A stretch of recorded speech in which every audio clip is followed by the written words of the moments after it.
Hey, Aisha Black here. So, my daughter has her iPad playing in the background, so I'll try to drown out Shopkins in the background.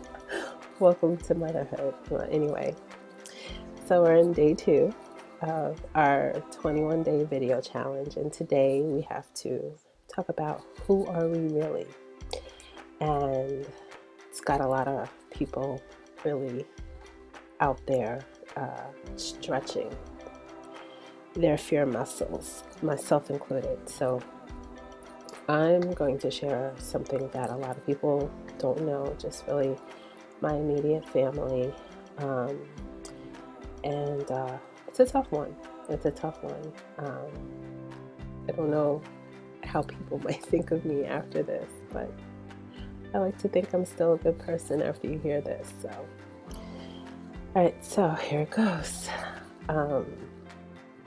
First, let me preface this by saying that I am a product of a parent who is a recovering alcoholic and drug addict. And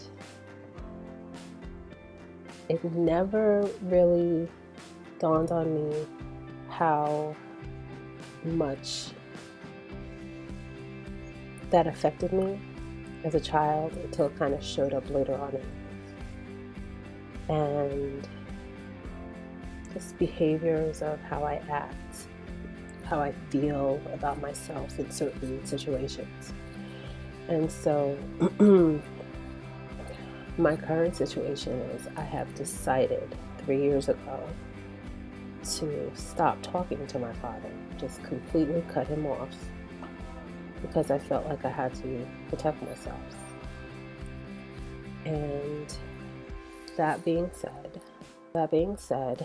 I have decided to stop talking to him, to no longer allow him to cherry pick when he wants to be my father.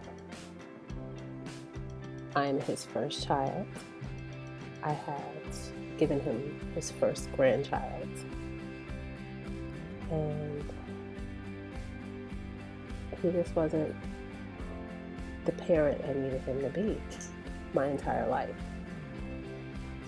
One of the turning points for me to kind of understand who my father is was when I was in college, and I had to come home for a procedure that was very traumatizing because I had a cancer scare at 17, and I had to come home from college on a ferry in a snowstorm for this procedure. It was scary, it was frightening, but I had called my father to ask him to pick me up from the ferry once I arrived.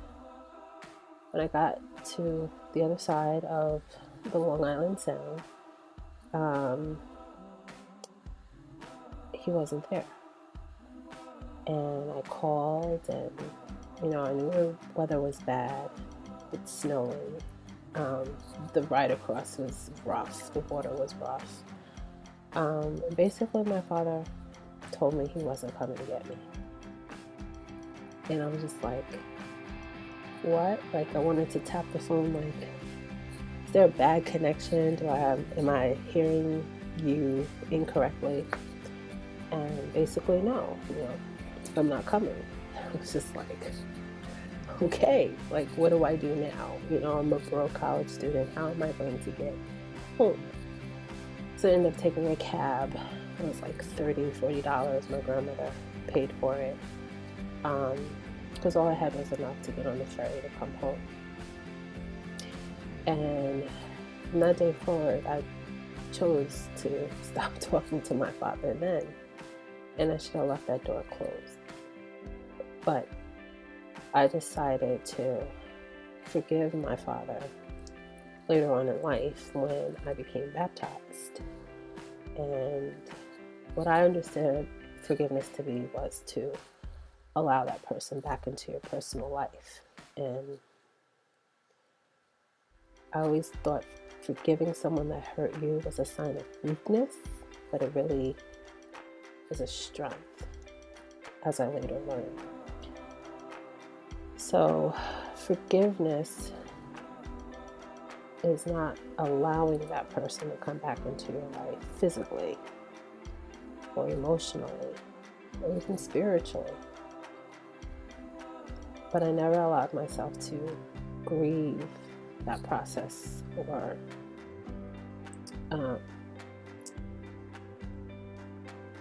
that part of our relationship, I guess, or lack thereof. So I always go back to what Maya Angelou says, when people show you who they are the first time, believe them. But how can you feel that way about your parent? You know, you're supposed to love your parent. Your parent's supposed to love you back, but not every parent is capable of doing that. And it was very hard for me to come to terms with that. And just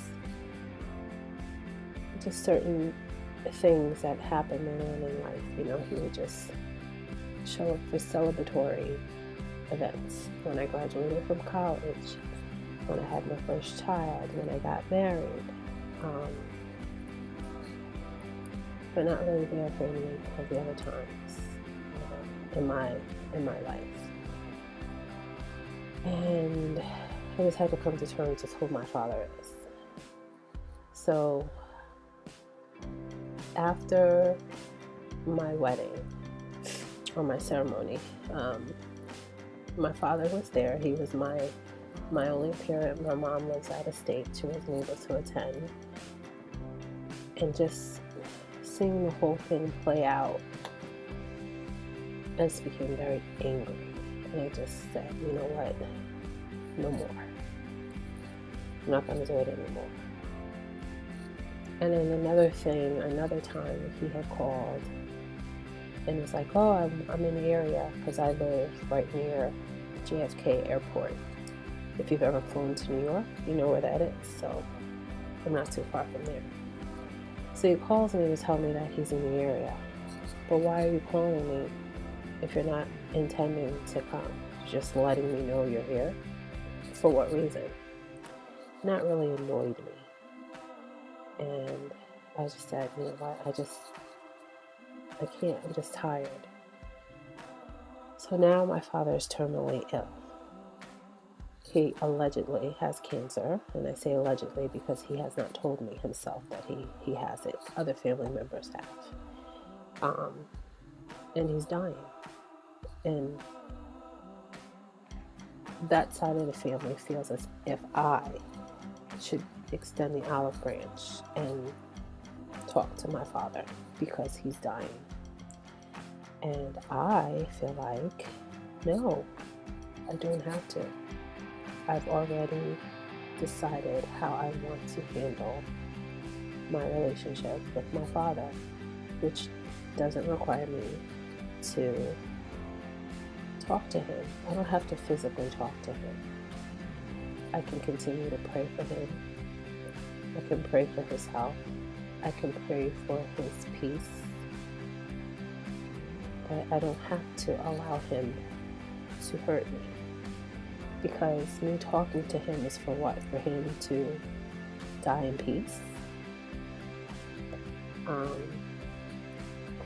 I don't think that responsibility is on me.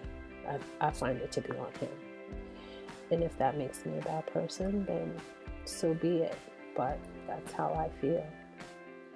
And I've kind of stood my ground from this day forward. So that is my piece.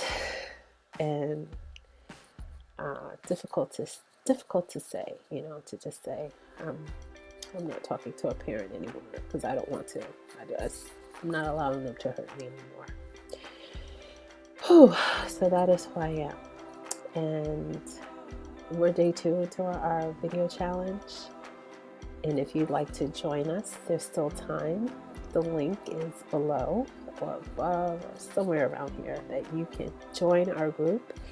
We'd love to have you and hear your story, get to know who you are. And that is that. So thank you for watching. Please like, share, and comment. whether good or bad, I will receive the feedback. And have a blessed and sparkling day. Bye bye.